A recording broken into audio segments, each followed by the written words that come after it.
Now that I've trimmed this all the way around, I'm going to use some 150 grit sandpaper just with my fingertips here, and I'm going to run around and try to clean up all these edges to make them feel smooth and look nice. That's what it's all about.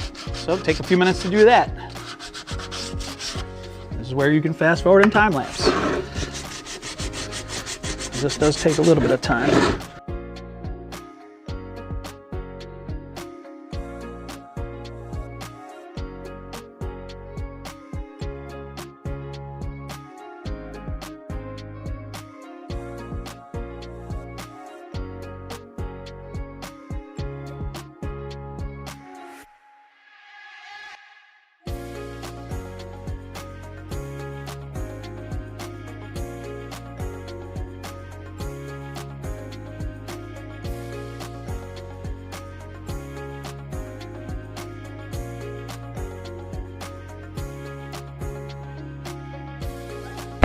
Okay, now that I've got all these edges sanded, I'm happy with that.